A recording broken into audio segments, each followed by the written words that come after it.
Girlfriend is my big boss. Part 12. PRT.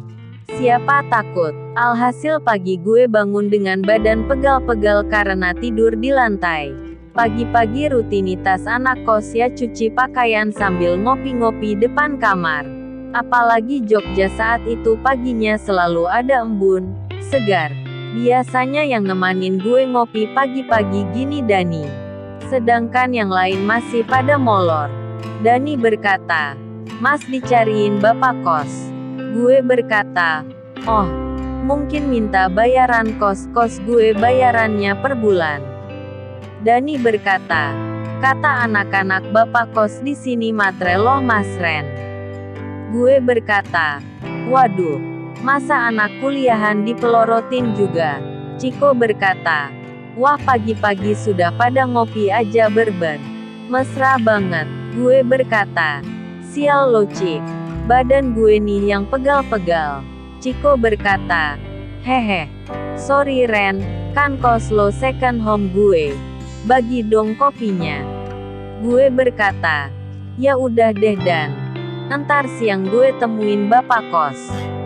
SMS Laras berkata, "Entar sore kita ngolah datanya di kosmu aja ya." Vika sudah aku SMS. "Buat kumpul di kos kamu jam 3. SMS gue berkata, "Kok betah sih di kos gue? Padahal kan kecil." SMS Laras berkata, "Adem.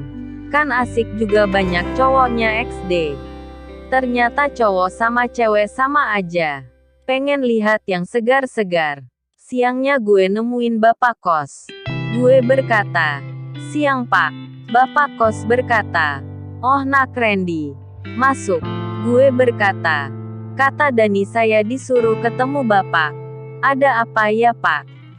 Bapak kos berkata, "Oh begini nak Randy. Bulan depan harga kos naik. Jadi per bulannya 350.000. Gue berkata, "Oh gitu ya Pak. Iya nanti saya usahakan bayar secepatnya setelah dapat gaji Pak. Kalau begitu saya permisi dulu Pak."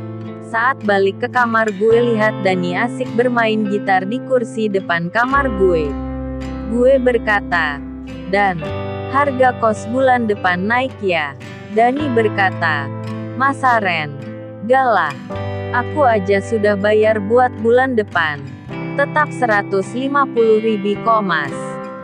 Gue berkata, "Kok gue tadi dibilang bapak kos 350.000 ya?" Tiba-tiba teman sebelah kamar gue nyamperin. Imam berkata, "Bapak kos memang gitu Ren. Matre. Apalagi lo tiap hari yang nganter lo pulang cewek bermobil semua. Makin dipelorotin deh lo sama bapak kos." Gue berkata, "Gila tuh bapak kos. Kalau gitu gue pindah aja deh. Bisa mati miskin gue di sini, tapi selama ini miskin hidup-hidup aja." Sore hari, kita disibukkan dengan membuat laporan dari data hasil survei kita kemarin. Ternyata gak semua pengemis di Jogja itu miskin.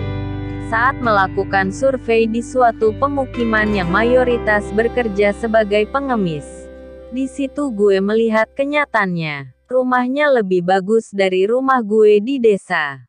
Bahkan ada beberapa kepala keluarga memiliki mobil dari kerja hasil mengemis. Dari berbagai macam cara dan motif mereka mengemis. Tapi tidak semua seperti itu. Ada juga yang memang kurang beruntung hingga terpaksa mengemis. Saat mengerjakan laporan mood gue masih saja kesal atas kelakuan bapak kos.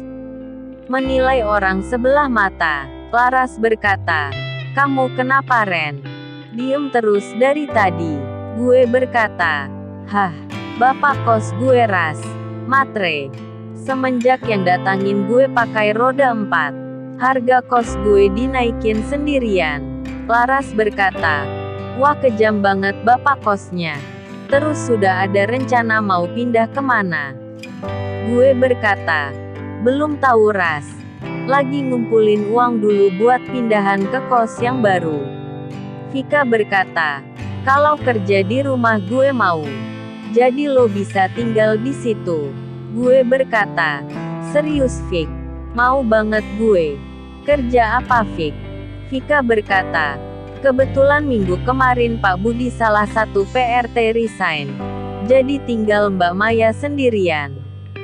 Jadi kerjanya cuman bantu-bantu Mbak Maya. Gue berkata, mau banget gue Fik. Vika berkata, mulai besok sudah bisa pindah kalau lo mau. Tuhan memang punya rencana yang indah buat gue. Bersambung ke part 13.